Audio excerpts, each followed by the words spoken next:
രേണുസുതി എന്താ കാണിക്കുന്നത് കാണും ഇവിടെ എന്തൊക്കെ അഭിനയിക്കും അവൻ കാണിച്ചു വിട്ടണ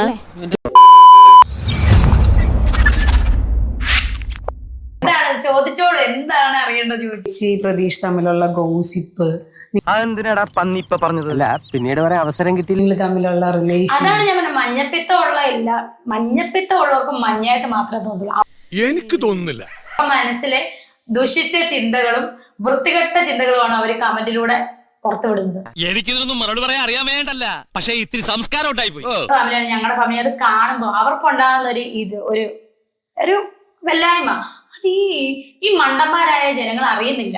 അനാവശ്യം പറഞ്ഞ നിന്റെ പറങ്ങാണ്ടി മോന്തെ അടിച്ച് പൊളിച്ചളെ അറിയാം നിനക്ക്. ഒരാളുടെ കുടുംബജീവിതം തകർക്കാൻ ഞാൻ ഉദ്ദേശിക്കുന്നില്ല. ഞാൻ അങ്ങനത്തെ ഒരാളുമല്ല. ഞാൻ അത്രക്കാരൻ ഞാൻ അങ്ങനത്തെ ഒരാളല്ല. അല്ലെങ്കിൽ പിള്ളേച്ചൻ നുണ പറയുന്നതായിരിക്കും. ചേച്ചി എന്തൊക്കെയോ കാണിച്ചു വൈറലായി. അതെന്താ അങ്ങനെ പറഞ്ഞത്?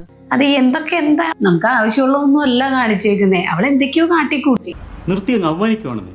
ഇപ്പൊ പ്രതീഷ് വൈറലായത് പ്രതീഷിന്റെ കഴിവ് കൊണ്ടല്ലേ അവൻ കയറിയത്.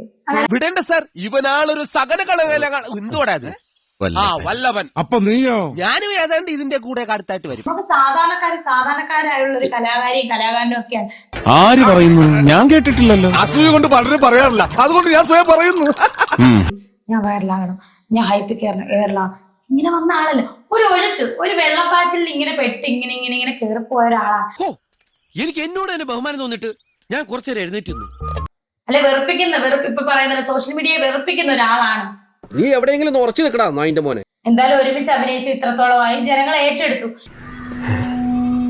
ഞാൻ പറയട്ടെ, മാക്സിമം 95% ഞങ്ങൾക്ക് എല്ലാവർക്കും സപ്പോർട്ടാണ്. ബാക്കിയുള്ള 5% ആണ് ഈ നെഗറ്റീവ് അടിക്കുന്നത്. കേൾക്കാൻ നല്ല രസമുണ്ട്. തൽക്കാലം ഇത്രയും മതി. വരട്ടെ.